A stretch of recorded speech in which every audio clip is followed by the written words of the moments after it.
Merry meet, Annie here. Do you think of anything in this season as delicate?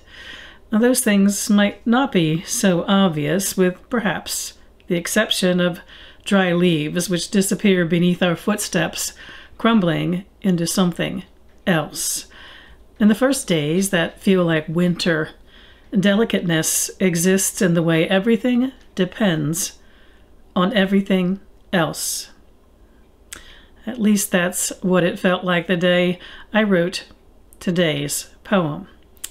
It feels like everything is in it together in the season of Samhain, especially once the first frosts have taken the color from things. Trees in late fall always seem to me as if someone has reached out and yanked off their cloak of leaves. They seem shivering and naked, especially when the wind is blowing. But in the starkness of nature, when individual things cannot as easily be identified by color, when the world turns to shades of brown and gray, things seem to stand with each other, blend together. There's a oneness to the season. And if I am being fanciful, and who isn't when they are writing a poem, it seemed like there was a kinship in nature, unlike during the rest of the year. It's a kind of a vulnerability if I give it a human characteristic. With coverings of leaf and bloom gone with the season, everything is brought to a commonality by its nakedness. In the end, everything not so different, after all. Gone are the seasons of flamboyance and standing out. I imagine the barren trees whispering to each other, "You're beautiful in your plainness." And the marsh grasses, once so beautifully green and supple, now brown and rigid, comforting each other with, "You look just fine in your winter's skin."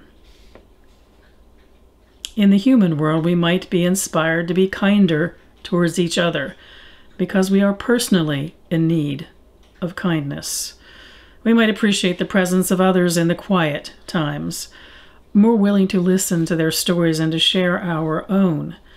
Perhaps also, we're not as distinctive an individual as we are at other times of the year. There's something tender about the way things come together in the season that sheds outer finery. Perhaps when there's nothing to hide, we slip out of a defensive mode and into the mode of cherishing what's the most precious.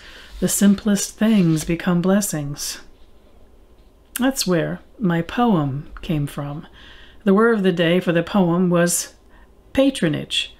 In the moment that inspired the poem, I saw each thing in nature supporting every other thing, each thing being a champion to each other, each thing standing on behalf of the other. Because in doing each of those things, each thing supported the whole. My poem. The bright moon suspended in the dark owes its reflection to the sun. The ocean tide confined within shores owes its surge to the moon. They are not just connected, they belong to each other. Each thing within the embrace of the other, energy, blending, weaving. From each thing to another, the story is told. Where there is tenderness, protection. Where there is vulnerability, reassurance.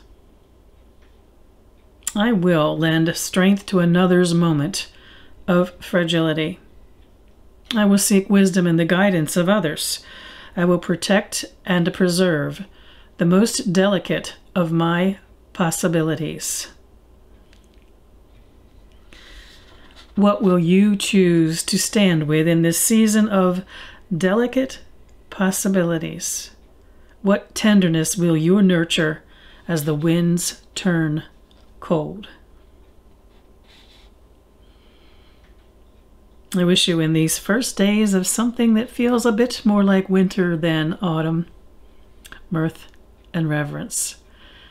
Merry part.